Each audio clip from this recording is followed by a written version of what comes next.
What's going on, guys? In this video, I'm going to be grading every single team's offseason so far. So we're starting off here with the Anaheim Ducks. I'm going to be going through their draft as well as all of their signings and trades, basically starting from like the end of June after Florida won the Stanley Cup, or I guess there actually were a couple trades before that, so we'll include those too. But Ducks were involved in those. So we're starting off here, guys, of course, with their third overall pick in Beckett Seneca. Definitely surprised a lot of people, including me. I thought Seneca was more of like a 10 to 15 pick. Taking him at 3 is quite high. I definitely, don't think it was a steal of the draft, anything like that. I do think Solberg, though, at 23, the Norwegian defenseman, was a solid pick. I also think Maxim Massey there, first pick in the third round, QMJHL forward, good size at 6'3", can score. I think might have actually been really good value. I will say, though, the Ducks going back to the Mighty Ducks logo, that's a win for me. I think you can kind of count that in their offseason moves, and I'm definitely give them a bonus point. If, I give them a C at the end, they'll definitely jump up to a C+. And now we're looking at Puckpedia here. If you guys didn't know, Cap Friendly actually no longer exists. They got bought by the Washington Capitals, so RIP to them. Puckpedia, though, is a pretty solid site. I'm not as familiar with it, but you can see they do have the signings. So they, for instance, signed Seneca there, just entry-level deal.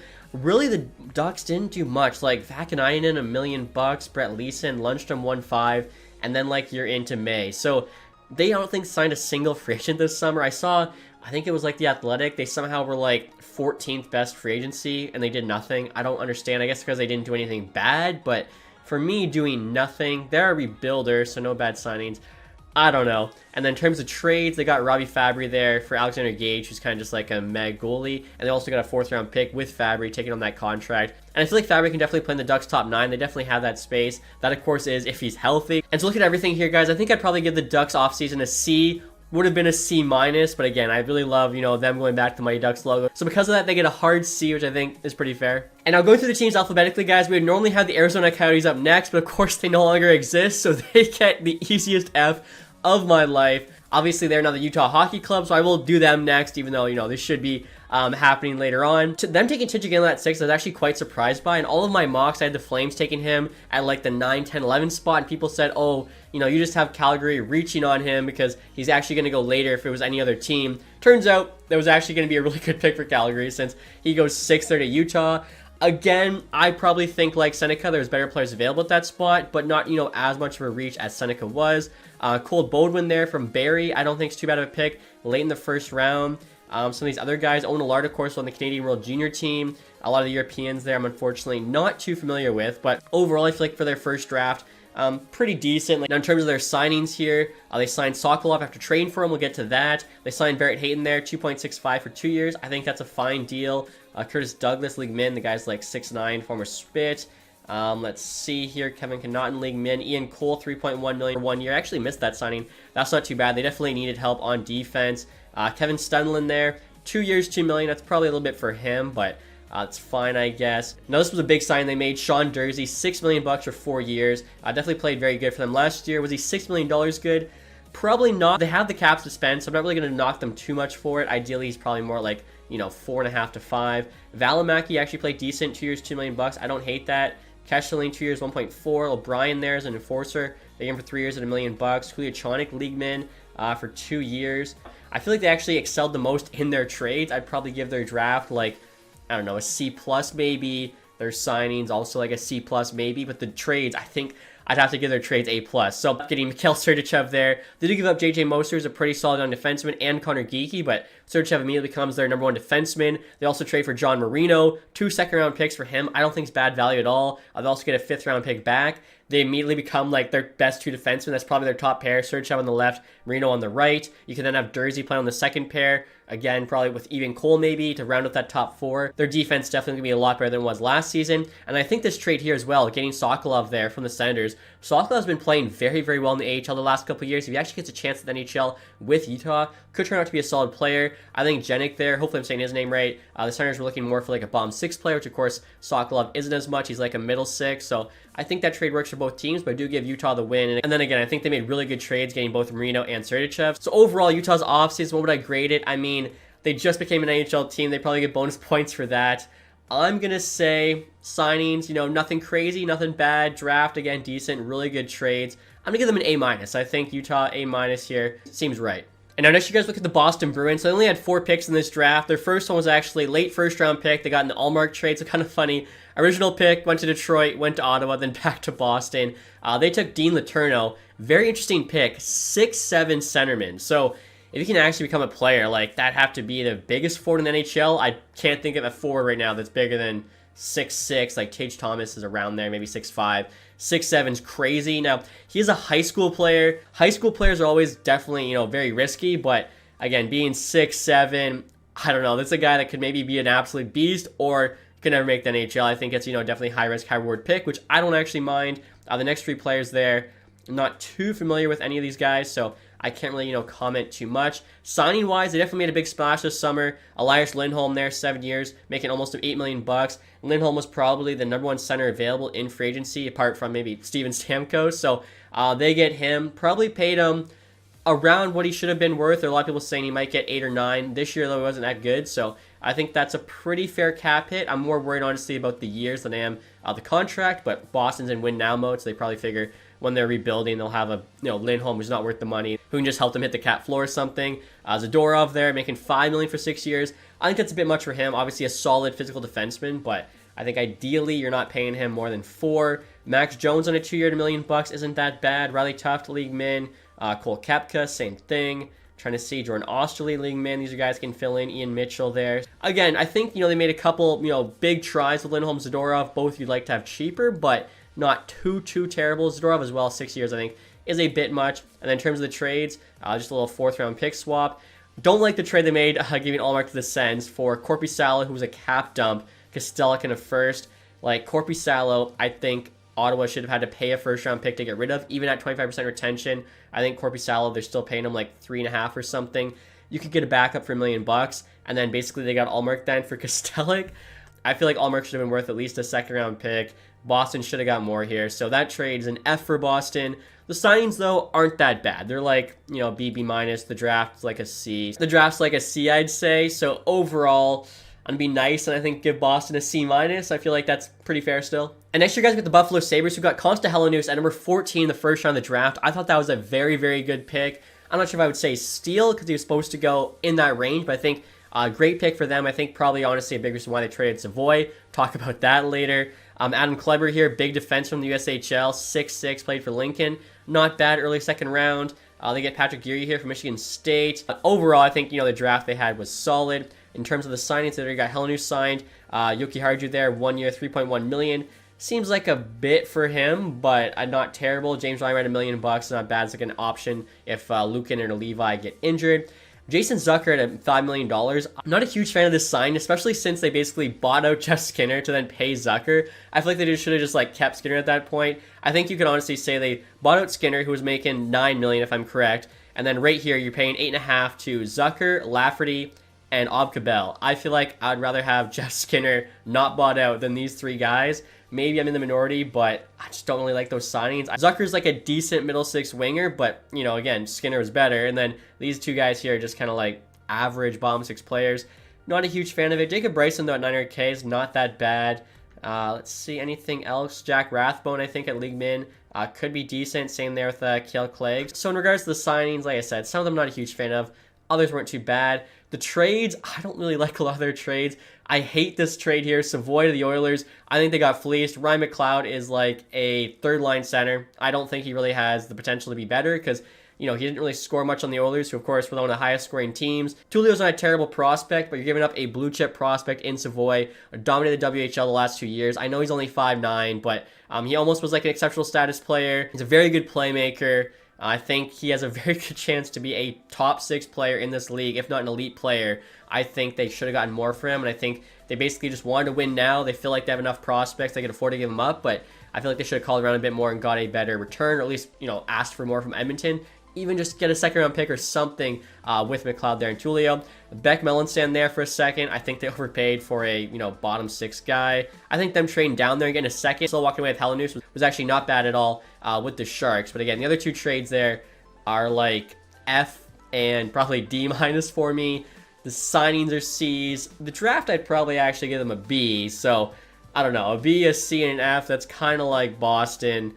I really don't like the trades they made, though. Even I think more so than Allmark. So I'm gonna give the Buffalo Sabres here a D+ offseason, and hopefully Buffalo fans aren't too upset with that. And now next year, guys, we got the Calgary Flames. I'm not going to lie, I'm just going to say it right now. I think the Calgary Flames won the 2024 draft, at least as of right now. We'll have to wait and see what happens, but I think they absolutely crushed it. Zane Parekh at 9 might be the best offensive defenseman from that draft class. You got Matthew Gredin there from Russia, pick number 28. Russians often fall. He could actually be really good value. Andrew Basher, the 9th pick in the 2nd round, I thought could be a late 1st round pick. I thought the same for Henry Muse, they got in the 3rd round. Even Luke Misa, late 5th round, I thought could be a late 1st round pick. The value they got on him, and I heard that he's already actually playing really well at development camp. So I think the Calgary Flames here did an absolute masterclass of the draft. Shout out to Craig Conroy. I think he's doing really good work, not just the draft, but also the trades. Before we get to the trades, though, we'll take a quick look at the signings. They were pretty quiet. I mean, they signed their rookies there.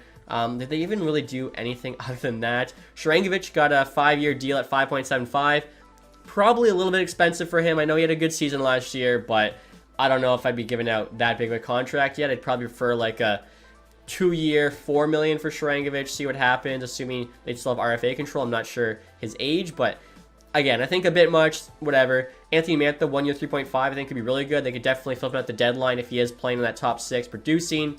Ryan Lomberg, 2 years, $2 million. It's kind of a lot for a pest, but whatever. Jake Bean, 2 years, 175. I think that's not too bad of a deal on a guy who really hasn't, turned the player we thought he would after being a 1st-round pick. Martin Ferk, league min. He's got a big slap shot, if anything. He'll help with the AHL team. And then trade-wise, they get a 2nd-round pick from Mangiapane, which I think is about the value he was worth. So, solid trade. I think, good for both teams. Then the trade here with Markstrom, a 1st-round pick and Kevin Bell. When you look at the return Boston got for Ottawa, the fact the Flames are able to get a 1st-round pick plus from Markstrom, I think is an absolutely outstanding return. So, when you look at the trades, you got like a A-plus trade, I don't know, a B trade. Signing wise, didn't really do much, but I'd still probably give them like a B. And then draft wise, they get an A plus. So I think I'm just going to round up and give the Flames an A plus for their offseason. I think they did such good work here. It's really hard to knock them anywhere. So yeah, great work by Conroy. And we'll see, how this rebuild goes for them. Should mention, too, Flames franchise mode coming very soon. It's going to be tough to beat Conroy here, but I'll do my best. And now next up, guys, the Carolina Hurricanes had a pretty obvious draft strategy, and that was draft Russian. Are you kidding me? They got 1, 2, 3, 4, 5, 6 Russian players from the draft. Their last 4 picks were all Russian players from the Junior Russian League. Like, it's so funny, and honestly, I think it's a good strategy. Like, I think the value on Russian players is a lot higher than others just because they often fall in the draft due to the Russian factor, even though if you look at history, Russians usually have a better chance of playing for your team than like an NCAA player who might just demand a trade somewhere else or wait till he's able to just sign wherever he wants if he plays all 4 years, whatever it is, in the NCAA. So I think their draft strategy here, could work out really well. Pick 2 in the 2nd round, they get Bedinka there. I don't think too bad. Swedish defenseman, so, almost a 1st-rounder there. Artamanov, too, I've heard some good things about. Mid-2nd round. Overall, like I said, I think a solid draft. They literally took only Europeans, not a single, Canadian-American player here, which, actually, sorry, I stand corrected. The one they took was actually an absolute steal. How could I forget? Justin Poirier here, end of the 5th round, 5'8", but he put up 50 goals this year in the queue. Like, are you kidding me? To get him the end of the 5th round, I see why they kind of, broke from their strategy, because Poirier at that spot is absolutely value. Even if he never makes the NHL, just the chance that he does, like I said, a 50-goal scorer, I don't care he's undersized. You got to take a chance on him. As if you can translate that at all to the NHL, you're laughing. Now look at their signings here, guys. They get Josiah Slavin, who I assume has to be like Jacob Slavin's brother. So that's kind of cool. Jack Roslovich, 1 year, $2.8 million. I think is a pretty good signing. He's a guy who can play in your middle 6. Speaking of Slavin, they get him signed there. 6.5 for 8 years. I think it's a really good contract for him. Definitely one of the most underrated defensemen in the league. Sean Walker, solid defensive defenseman. 5 years there, 3.6. I don't think it's that bad. Gostisbehere, 3.2 for 3. Can either run power play 1 or power play 2, depending what they do with Brent Burns. He actually played pretty good for them last year when he got moved there at the deadline. Jordan Martinook there, 3 years at $3 million. Probably a little bit for him, playing 4th line usually for them, but not terrible, I guess. William Carrier here, interesting contract. This is like one you do in franchise mode. $2 million for 6 years. I think that's pretty good. Like I said, that's kind of a better 4th line contract. Now, it is a long time, but he's still, relatively young, so not terrible. Eric Robinson there, under $1 million. Tyson Jost, league min. Ty Smith, league min. Jalen Chatfield there, 3 years, $3 million. He's actually another, pretty underrated defenseman. Suzuki, they got signed league min. Maybe he finally makes the jump to the team. Speaking of, I should point out, even after losing Brett Pesce, their defense here is actually still pretty solid. I should mention, too, though, not only lose Brett Pesce, they also lost Toivo Teravainen. They might lose Natchez. There's all those rumors about him getting traded, which I don't quite understand. They have the cap space to sign him. So if they lose Natchez as well, that's definitely going to be, another downgrade or whatever grade I currently give them.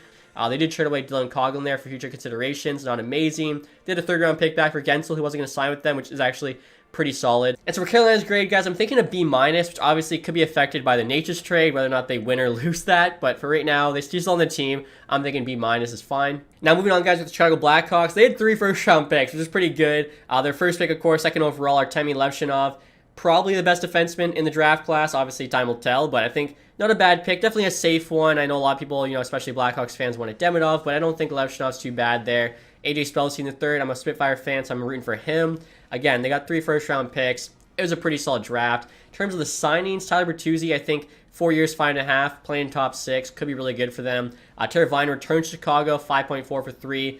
Again, I think, they need some players to play with Bedard. Bertuzzi, Teravainen definitely fill that role, especially if Hall's healthy. That'll help out too. Martinez, 1 year, $4 million. Their defense was terrible last year. They also had Brody, 2 years, just under 4. Brossois there, 2 years, 3.3. He'll help back up Mrazek or even just be like a tandem. Pat Maroon, 1 year, 1.3. Somebody to protect Bedard. Craig Smith in the bottom 6.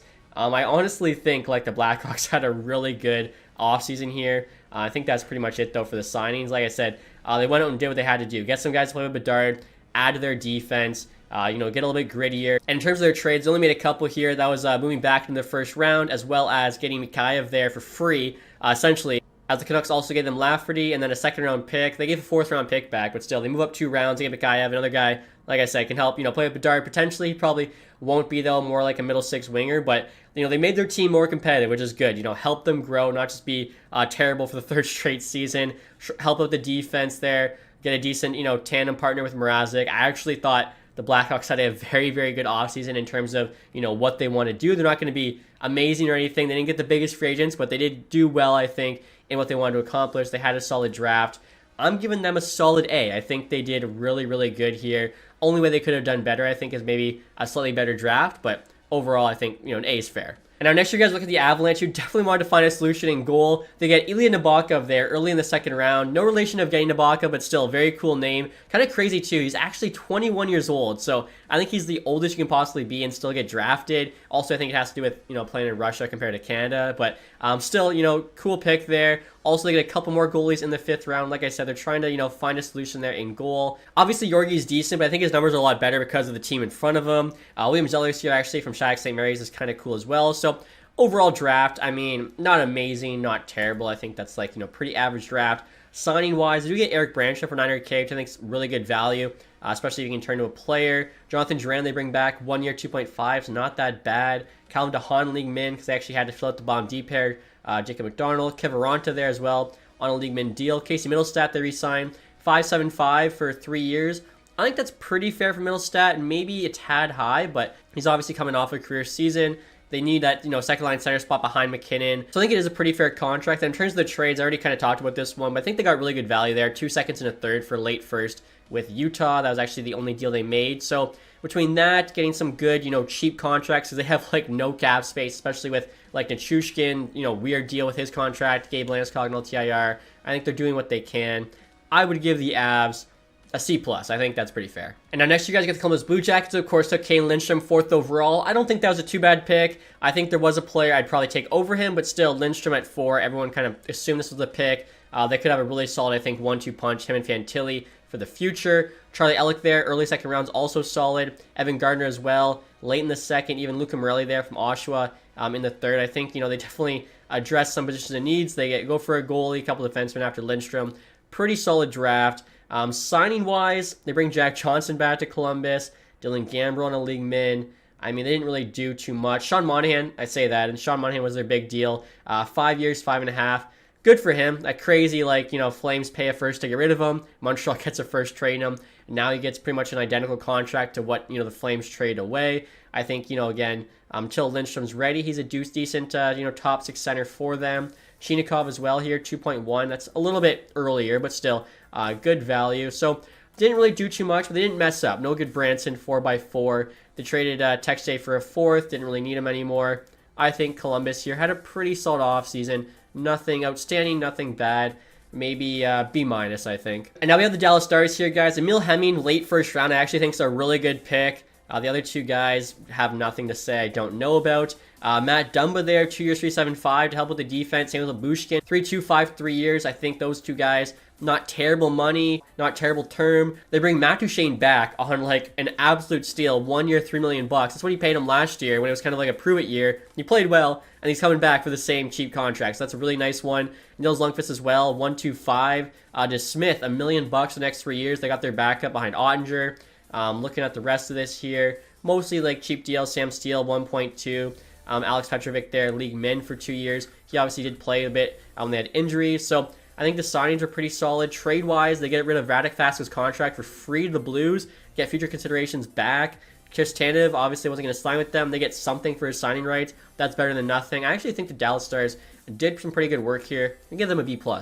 And now next year, guys, is my team, the Detroit Red Wings. So we took Michael Brandsegg-Nygaard there, 15th in the first round, right where we were supposed to go. A lot of people had us taking him. I think that's a fine pick. Max Plante there in the second. Landon Miller, late fourth. I don't mind. A goalie from Sault Ste. Marie. I feel like, overall, Red Wings draft there was pretty average, though. No, like, real steals or anything. In terms of the signings, we got Tarasenko. I think that was a pretty solid contract.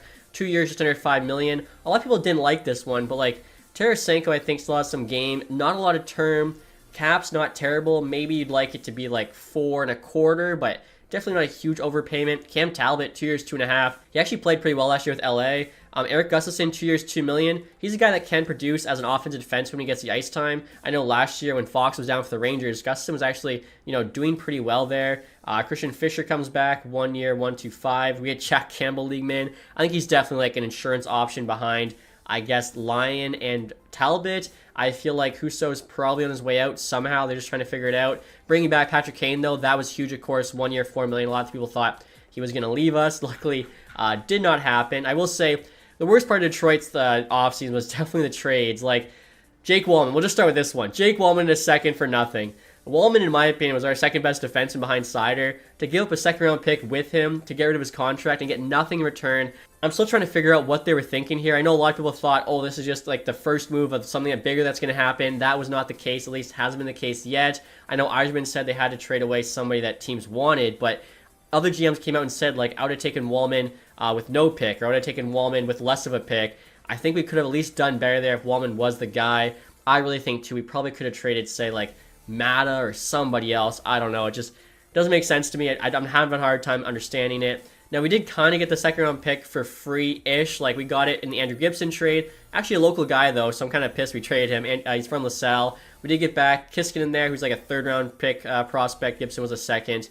So, I mean, I don't know. Maybe they look at it that way. You still gave away Wallman for nothing. And I know this year he was kind of average, but 2 years ago, analytically, his underlying numbers were absolutely off the charts. So, yeah, just not a fan of those at all. Robbie Fabry, I mean, we had to pay a pick to get rid of him, which is never ideal. I know when they signed that contract, I thought might have been a bit too much terms, especially since we had so many different forwards to plug in. So I'm still back in the Yzer plan, but I don't like these trades, especially when you're a team that's not like a contender. You shouldn't be paying to get rid of players to clear cap space. That's something that like contenders should do. They can afford to give up the picks. We're still like in that middle area where picks are quite valuable to us. Like, we could use those picks, to get better. We're not a contender quite yet. We still have a lot of young players. I'm not liking these at all. Signing wise, we bring back Kane, which is really big.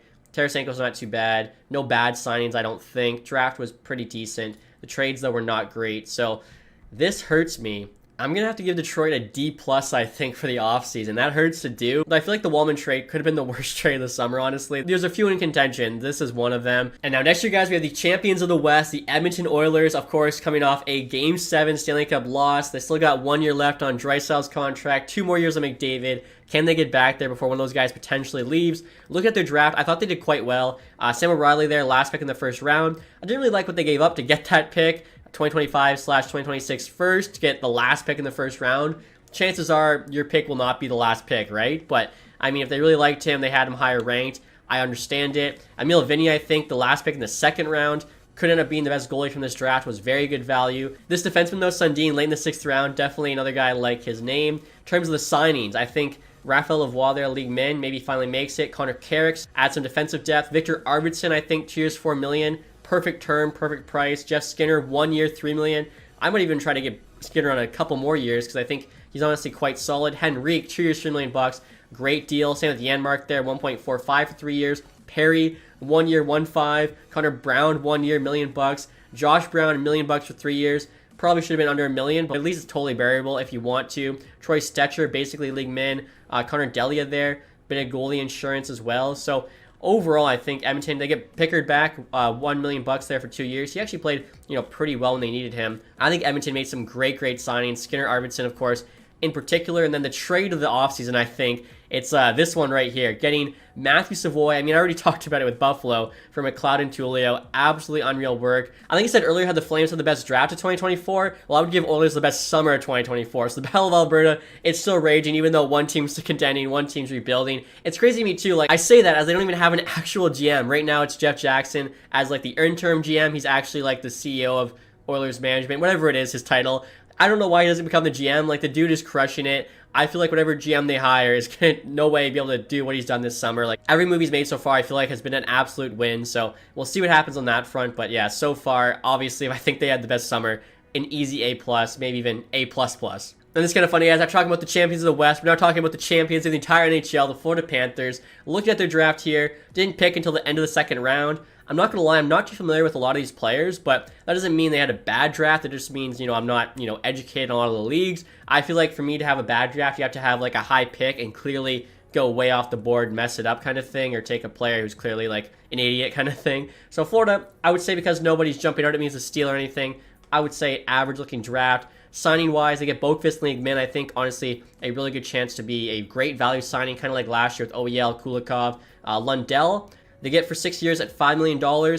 I think that's pretty fair. Hasn't really proven too much yet. I know the salary cap is going up. I don't know. I feel like for him, hopefully it's a good contract. We'll have to wait and see. I think, the risk probably worth the reward because he was a high pick. And he has, had flashes of being a very solid player. Nate Schmidt, again, another kind of, cheap defenseman sign like Boqvist. 1 year, $800K. That's really good value. He's still got some games. Jesper Vokus as well. Same thing, League Min. Reinhardt to make sure they don't lose. He's been awesome for them. 8.6 for the next 8 years. Hopefully that contract turns out well. Speaking of defensemen on cheap deals, Kulikov, 4 years at 115. Dude love it in Florida because he gave them a deal for sure. AJ Greer there. $850K, 2-year deal. I think could be a good player in the bottom 6. Chris Drieger returns to Florida, $800K. Could be like the third string option there behind Barkov and Spencer Knight. So overall, if they also get Rasmus Asplund there, League Min, Thomas Nosek, they definitely didn't have a lot of money to spend, but I think they spent it quite smart. And in terms of the trades, they actually didn't make any this summer, so that's just like null and void. Really good signs of the money they had, decent draft. They're the reigning Stanley Cup champion. I'm going to give them a B+. I don't think they did anything quite A-worthy, but definitely very solid. B+ there for the reigning champs. And now next up, guys, we've got the LA Kings taking Liam Greentree in the first round. Of course, Windsor Spitfire. I'm a huge fan of that pick. I was actually hoping Detroit took him. Didn't have too many picks after that, but still, I like the first round pick enough. Now, in terms of their signings, Caleb Jones, League Min, I think is a good insurance option. Same with Riley Walsh, Tyler Madden as well. Joel Edmondson, I think they pay a little bit too much for. Obviously, more of a physical defenseman, but almost $4 million for 4 years. That's a lot of money. Warren Fogle as well, I think, a bit overpaid, 3.5 for 3, but then you look at like the contract, Carolina gave Martinook. It's not terrible, but I know like Edmonton was trying to trade away his contract. He was making similar money. Phoenix Copley comes back, a little over League Min there. Trevor Lewis comes back, basically League Min on a 1 year. Fajimo gets signed. Alex Turcotte, honestly, 3 years there at League Min. If he ends up, actually becoming the player we thought he would, that could be a great contract. I think Edmonton was probably like the one bad signing. Apart from that, not too bad. And then in terms of the trades, they give up a second and a fourth for Jeannot. I know Tampa Bay gave a lot more than that for him, but his value has gone down. I don't really think they should have paid that price for a guy who's not really doing too much for you. Right here, they get a second-round pick to drop back 5 spots. I think that's good value, especially since they still got Greentree. Kyle Burrows there for Carl Grundstrom.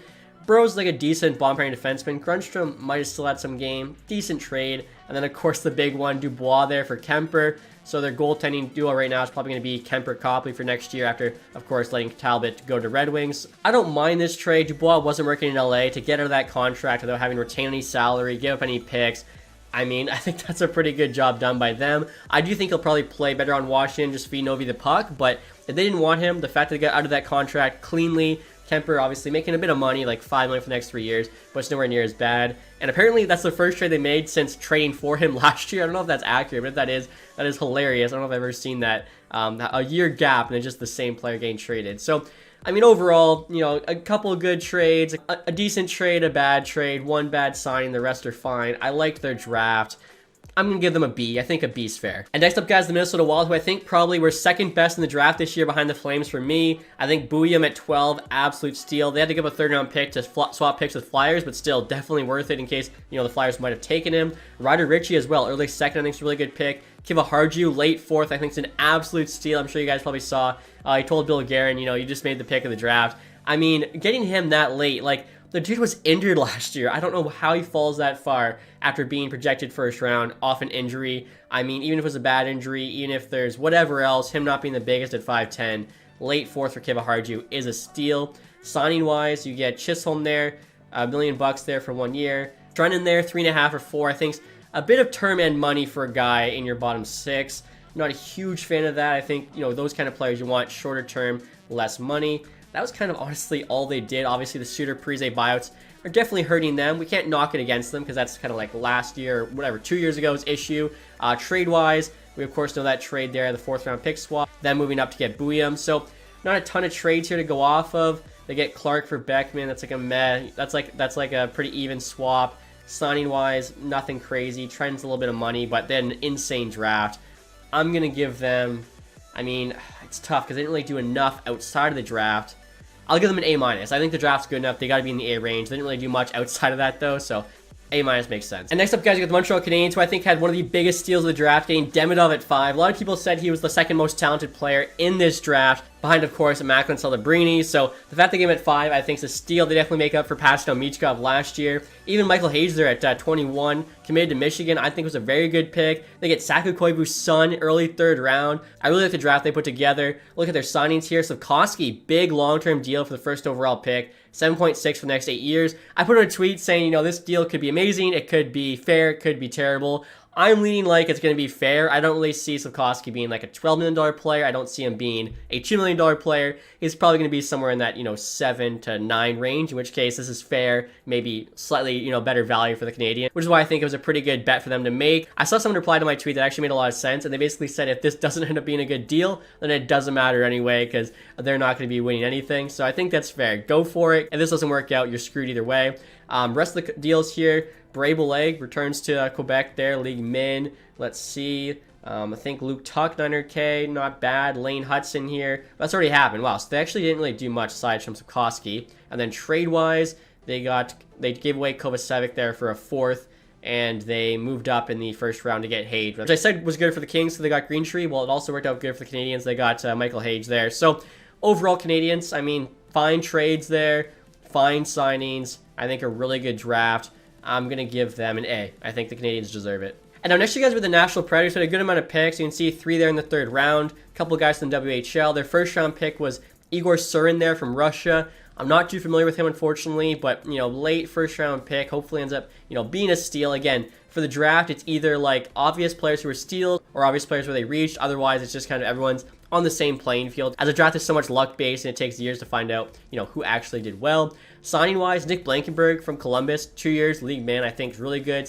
They then got Matthew Murray here, not to be confused with Matt Murray. I think I actually did that when I was looking at some signings earlier. Kiefer Bellows, league min. Hinostroza, league min for 2 years, I think is honestly pretty solid. Then, of course, the big signings come in. They were definitely like the biggest spenders on day one of free agency, or just free agency in general. Steven Stamkos, $8 million for the next 4 years. Absolutely love that. Go and get the best free agent available. Saros as well, they extend almost $8 million for 8 years. It does put him up till he's like 38 or something, but you get him in his prime, and Saros is an elite goaltender, top 5 in my mind in the league for sure. Brady Shea, $7 million for 7 years. Is a bit of money, I think, for Shea. I don't mind the 7 years. Probably would have liked to have that number under 6. And then Marchessault there, 5 years at $5.5 million. Maybe a year too long. Marchessault as well. He's won a Conn Smythe Trophy a little over a year ago. I don't mind that either. So apart from Shea, I think all the contracts are fine. Carrier as well, 3.75-3 isn't too bad. Scott Wedgwood, 2 years, $1.5 million, can back up Saros while Askarov plays in the AHL. They already announced that. Maybe he gets traded because of that. If they can make a big Askarov trade, that'll definitely, you know, give them some bonus points here. Speaking of other trades, I like that trade they made for Gibson. I don't think it was too bad. They also get Ozzy Weisblatt there from the Sharks for Igor Afanasyev. Weisblatt was picked higher, so I don't think that's too terrible either. If you include the McDonough trade that I think happened during the playoffs, I mean, they get a second-round pick for the guy, returning him to Tampa Bay, who I think paid them to take him. So definitely some good work there. Overall, I think they made solid trades, amazing signings, and a solid draft. I'm going to give the Preds And the signing's enough for an A+. I mean, I like the fact that they just said screw it and went and spent a bunch of money, kind of like you would do in franchise mode. I feel like for an A+, though, you really had to, like, crush in 2 of the 3 drafts, signings, trades. I feel like they didn't quite crush in any others other than the signings. So we'll give them an A. I think an A is still fair for the Preds. Looking at the Devils now, guys, I think they made a really nice pick here, getting Celiev at 10. I thought he might have been 3 to the Ducks, so he drops all the way to 10. I think that's a great pick there for the Devils. Even if the rest of this draft doesn't work out, they're going to have a future top 4 of him, Luke Hughes, Simon Nemeth, and then who even cares who the 4th guy is? Like, that's going to be so nasty with, of course, Jack Hughes up at center. In terms of the signings for right now, you got Thomas Tatar, $1.8 million. Not bad in your bottom 6. Brett Pesce, I think, is a very solid defensive signing, $5.5 million. He's a two-way guy, obviously more defensively minded. Brendan Dillon as well, physical defensive defenseman, 3 years there at $4 million. Nosen there to play in the bottom 6. And I think that was pretty much all the summer signings. And then in terms of trades, again, we already saw the Kovacevic one. Didn't like this. They gave up Alexander Holtz and Akira Schmid, who's like a decent young goalie, for Paul Cotter in a 3rd. I also thought they could have gotten more there for John Marino. The Beckman-Clark trade I don't really think was too bad.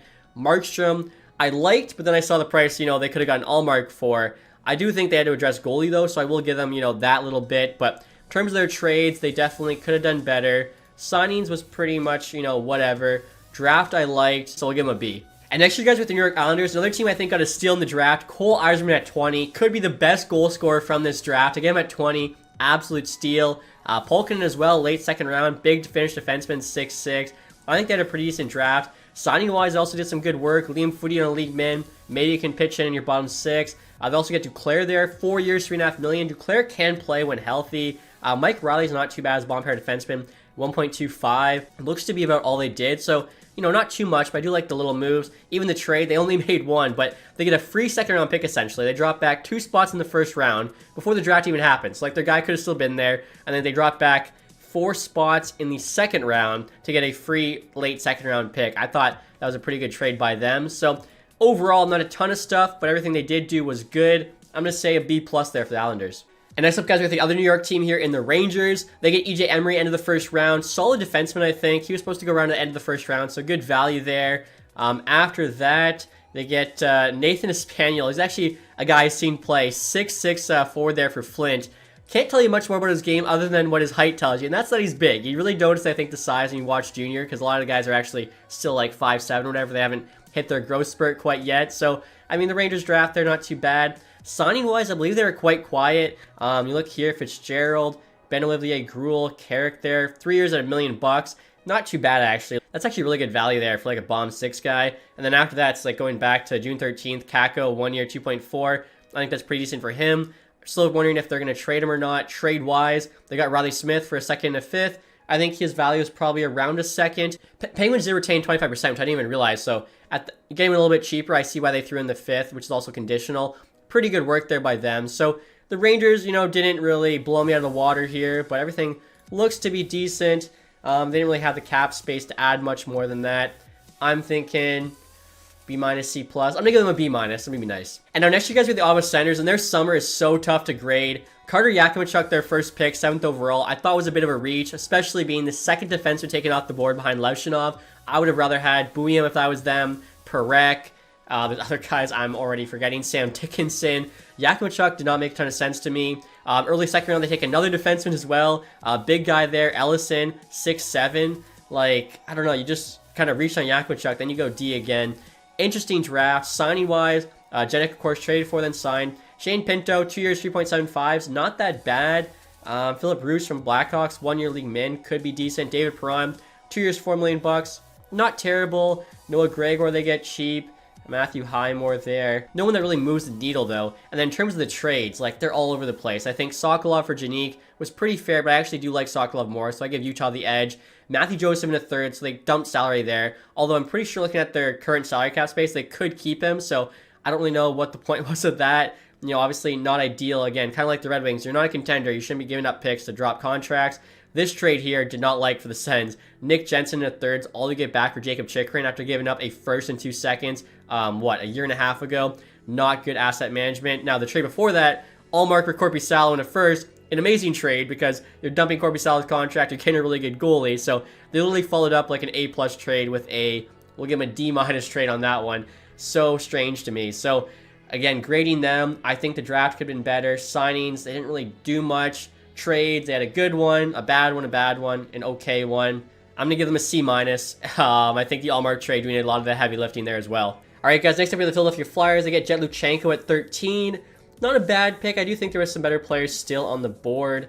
The rest of the picks there, like nobody really, crazy or anything that I can see. In terms of the signings, so Luchenko locked up. Bobby Brink, 2 years at 1.5, I think could be really good. Garnet Hathaway there, 2 years, 2.4, playing the bottom 6 to bring Eric Johnson back, 1 year, $1 million. We have to count this. So the fact that they get Michkov signed this summer is huge. A lot of people are saying he wasn't going to come over till like 2026. So they get him 2 years early, makes that pick last year even better. I think, honestly, them getting Michkov signed right now is probably the highlight of their summer. Of course, the pick swap with Edmonton, I think, was a really good trade for them.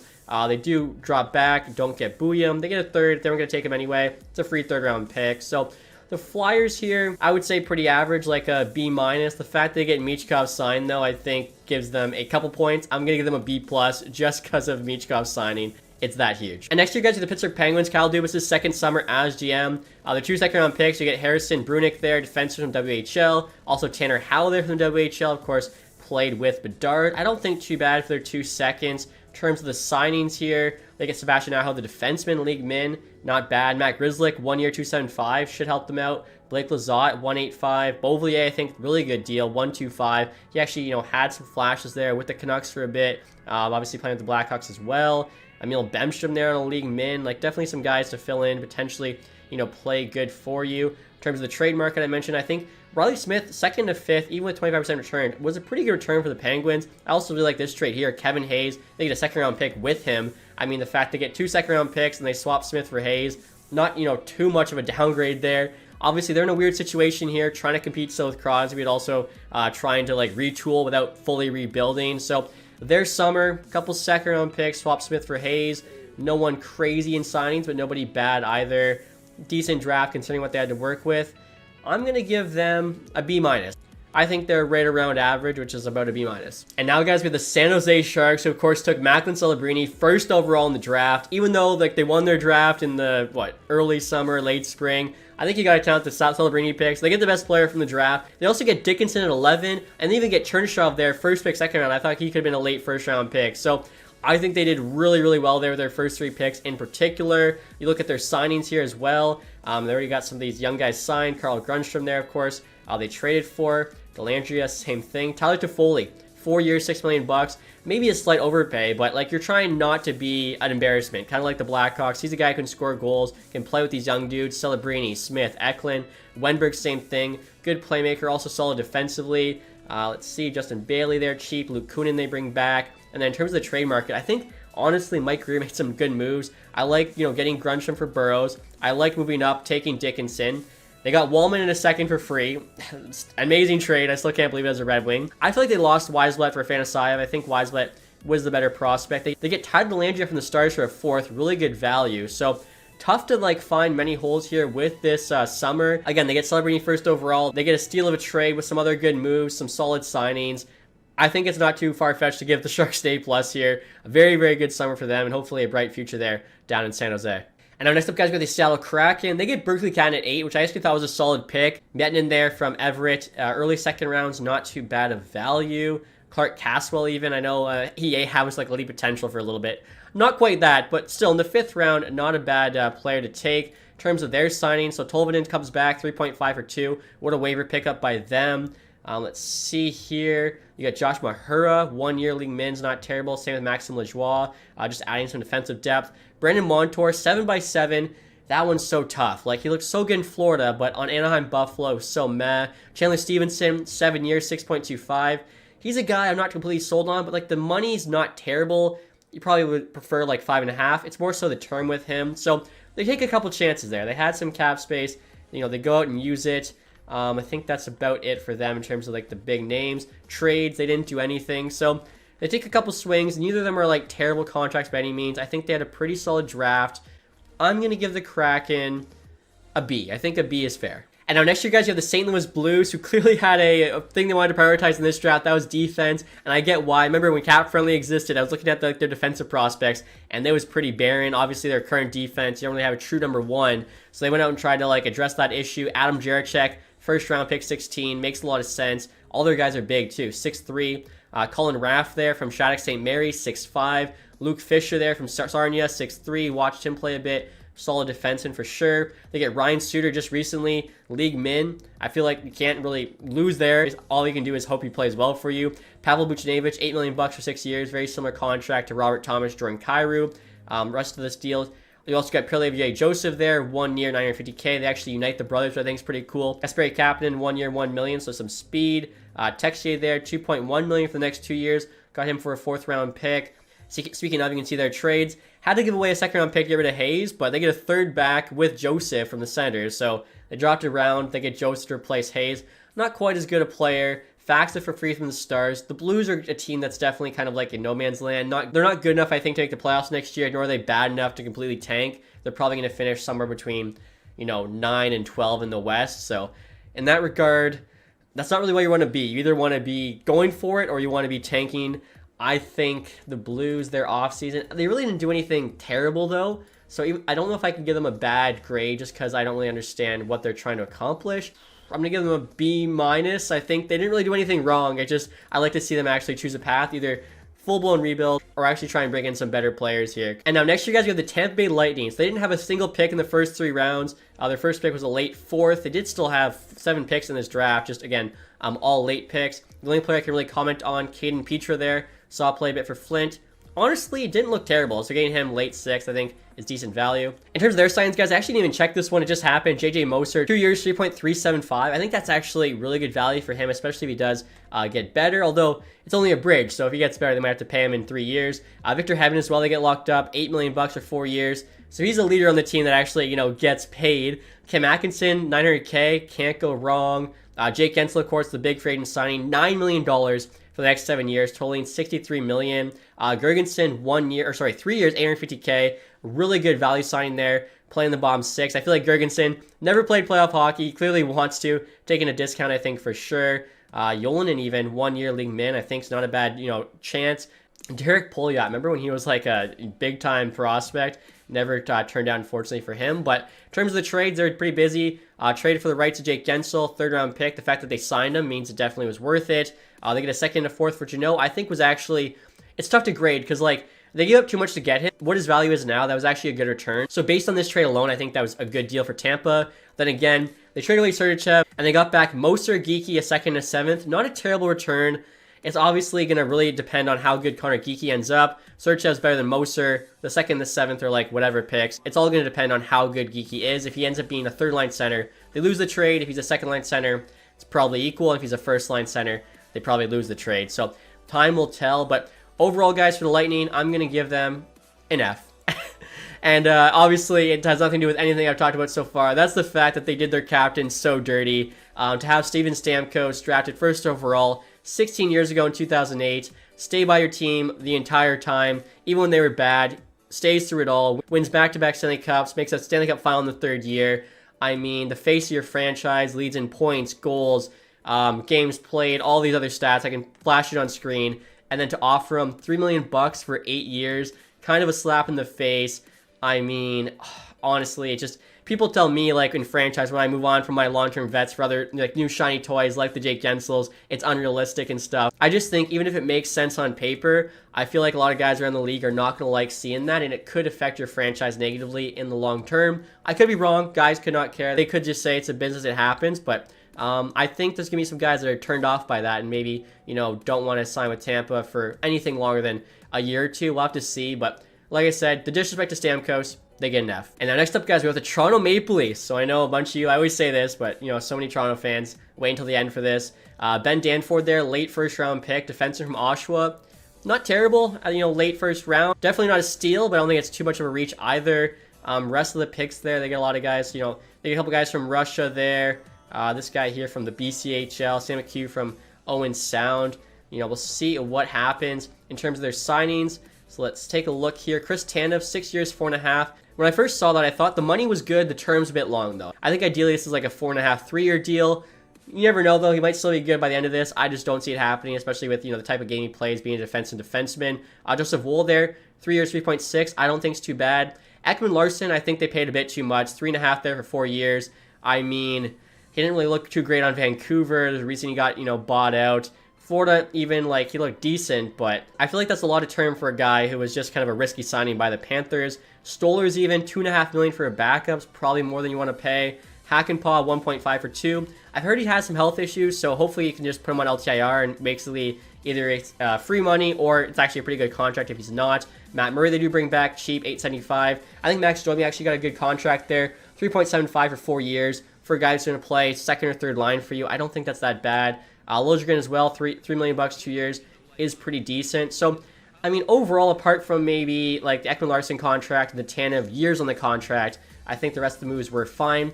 Trade-wise, didn't give up too much to get the Tanev rights. They made a pick swap there with the Ducks. That's about it for trades. So, for the Leafs, I'm not being wowed or anything. And again, Ekman Larsson, Tanev, I think those deals could have been a bit better. I'm going to give them a C+. I think a C+ for the Leafs just because I feel like they could have spent the money that they did have this summer a bit better than they did. Having said that, it wasn't terrible or anything. And now get to the Vancouver Canucks. Didn't pick till the end of the 3rd round there. Melvin Fernstrom from Sweden. Not too familiar, but I do know Riley Patterson there on Barrie. Late 4th round pick. Not terrible. In terms of their signings, Jake DeBrusk, a big one. $5.5 million for 7 years. Has looked really good on Boston the last couple of years. I think with the added playing time, it definitely helped his game. So hopefully him in a top 6 role with the Canucks will thrive. Dan Heinen there. 2 years, 2.25. Kind of seems like a lot for a guy who barely got a contract last year, I think, or maybe the year before. Vincent Desharnais, 2 years, $2 million. I mean, on the Oilers, he was like a 7th defenseman. I think that's a lot of money for a 7th D-man. Kiefer Sherwood, 2 years, 1.5 is not bad. Same with Forbert there. I know they signed Dakota Joshua. A lot of people thought this guy was going to get 4 or 5 million somehow in free agency. Signs a pretty, I think, fair deal. 3.25 for 4. Ideally, you're probably paying him 2.5 for 2, just because you're wondering if this year was a fluke. I know his shooting percentage was quite high, so it might have been. Hopefully, this deal doesn't bite them in the butt. We'll see. Tyler Myers, 3 years, $3 million. Obviously, was overpaid before at 6. Coming back at half that. Not terrible, not amazing. Teddy Bluger there, 2 years, 1.8. Also, not too bad for a bottom 6 guy. So, I mean, DeBrusk was probably their best signing. The rest of them are either average or maybe a little bit bad, like the Desharnais one. And then in terms of trades, they did have to, pay a 2nd round pick to get rid of Mikheyev there and Lafferty. Overall, Canucks, I mean, I really can't say anything terrible. Everything's just kind of meh or below meh. So for that reason, I'm going to give them a C. I think makes sense. Taking Trevor Connolly here from the USHL, played for Tri-City. That could be a very good value pick in the future. They also get a Russian goalie here, Moisevich there, mid 3rd round, 6'4", plays for St. Petersburg. Could end up being a really good goalie pick. We'll have to see. They also get Trent Swick there from Kitchener, 6'7". I mentioned watching OHL games. He's a guy that stands out when he's 6'7" like that. So we'll see, I guess, how this draft works out. But considering how little picks they have, I actually think they did pretty good. Signing-wise, Akira Schmid they signed after trading for. Victor Olofsson, 1 year, $1 million. I think is really solid. Robert Hagg, league min. Dorofayev, 1.8, I think is really good. Ilya Samsonov, 1.8 as well, not bad. Kane Korczak, basically league min for 2 years, was playing regular minutes. That's awesome, even for a bomb pairing defenseman. Zach Aston Reese, league min. Hannafin, of course, was already signed. Trade-wise, I think they definitely won this trade, the Devils.